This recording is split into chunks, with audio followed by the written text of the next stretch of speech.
So there was a recent dispute between 50 Cent and Dame Dash. 50 Cent brought up the fact that Dame Dash once said that $1 million is not a lot of money.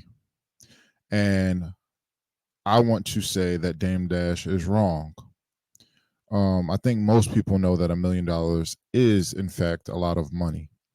Some people who have, multi millions of dollars or billions of dollars, they may say in 2024, $1 million is not a lot of money. Um, there are some people who have, a lot of money, like 50 Cent, who even till this day will say $1 million is a lot of money because they recognize where they come from and they realize what can be done with $1 million. So I'm going to show the clip of Dame Dash talking about $1 million and why it's not $1 million, and then I'll explain why he's wrong. So,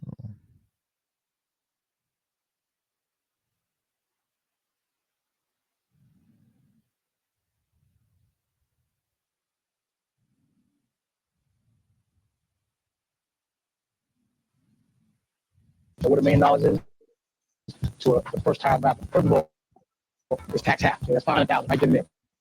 Boom. So now we got 500,000. The first thing you gotta do is get a nice car. My truck is truck. There's 100,000. Now you got four left. You gotta get your jewelry game up. And things are costing a lot. They're right next to it. So let's say you spend 100 on the low ball side. You know what I'm saying? If you want to keep up with everyone else. So now you got what, 300,000. You got to get a place to live, and you don't have good credit. You're just coming from the street, so you got to drop more than 20%. I'm at home, baby. So you got to. Now your homeboys think you got way more than you have. So you got to look out for everybody on your block. So put 50 to that. You got to keep your fresh together. I love my Gucci fresh. They tell me. So you're gonna spend 50 on fresh sneakers. They got a hot tag every single day. So put 50 on that. Get your pair of these right here. You have an overhead. You have to maintain all these things every month. Now you might have 20,000 bills every single day. You know what I'm saying? And there it is. It's gone. There's no more money. It's a wrap. Your man is nothing. so there was a lot that was stated there. Okay. First off, right out of the gate, the million was dropped to 500,000 because of taxes. So there's a difference between 500,000, a million gross and a million net. So if a person has a million net, they're bringing home a million. That's $1 million that they have to start with after taxes. He was talking about a million before taxes. Okay. Then, so even with the million before taxes, gross, you have 500,000. He talks about someone who is not financially literate with this 500,000. And this is the key thing. Someone who is not financially literate to someone who is not financially literate, $1 million is not a lot of money. Of course, they're going to be irresponsible with their money. And in his example, to his point in his defense, he was saying the first time rapper. Most rappers are going to be financially illiterate. They're not going to be literate and responsible with their money and with their thinking. So a lot of the things that he was naming, oh, you got to get your jewelry, you got to get your gear, you got to go get a car, you got to buy your house, and since you got bad credit, you got to spend more than 20% down. Um, and then he said you got this overhead, you got to maintain this lifestyle, so then it's going like you spending rapidly. Okay, so he was explaining a thought process of someone who is not financially literate.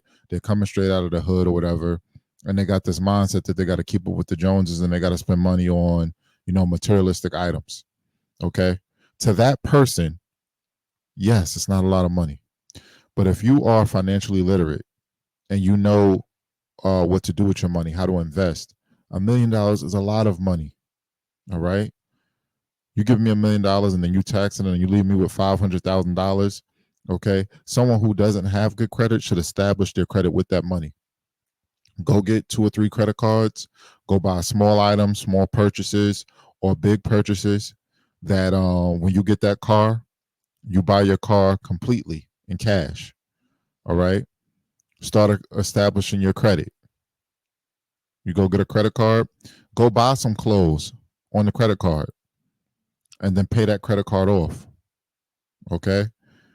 You have how much money you gonna have left after that? After a car and you buy some clothes. All right. You don't have to buy the most expensive car. You could buy a nice car, $50,000, $60,000 cash. And that's a nice car. You could get a BMW, a newer BMW for that price. 60,000, 70,000, depending on what series you get. All right. You could get one of these, high end cars, but you don't even have to.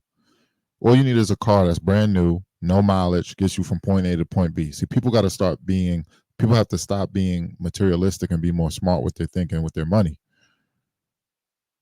Okay. So let's say you do that. You start building your credit. You have money left over. You have the cash. You have spending power. You could let that money sit somewhere in a bank while you think, all right, what am I going to do with this 400,000? What am I going to do with this 300,000, 350,000, 500,000? If you have funds, you don't have to go crazy with your money, especially where you don't know where your next dime is coming from. If this person got $1 million off top and then they don't know where the rest is coming from, they just spent, they had the tax 500,000, they're left with 500,000. You get you the necessities, you don't have to spend the rest. All right. You get you an apartment somewhere in a nice neighborhood and you slowly pay the rent. You don't got to go purchase a home right away. All right. And if you think about purchasing a home, I talk about this in my book. You should purchase a home while you have that money. Purchase a home and flip it. Go get you a house that's distressed. Someone's going to sell it for cheap. Someone's going to let it go for 200,000, but in the neighborhood it's in, it's worth 500,000. You buy it for 200,000. You don't even have to spend your money renovating it. You could do that on credit if you have established some credit at this point. But even if you don't, you buy it for 200,000. You put 100,000 into it. You gain another 200,000. You sell it for 500,000. You profit another 200,000.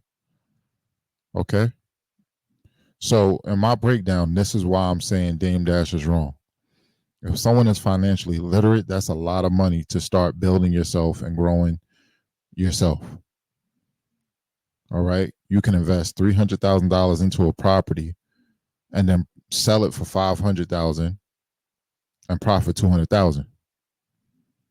And then take the money and go get another property so that you don't get hit with the capital gains taxes. All right. So then you're slowly building. All right.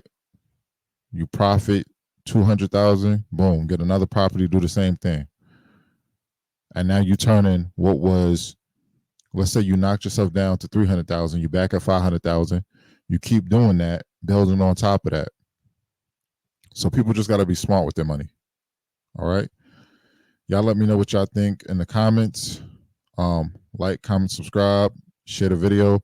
We really need to build our financial literacy. So please share this video. Peace.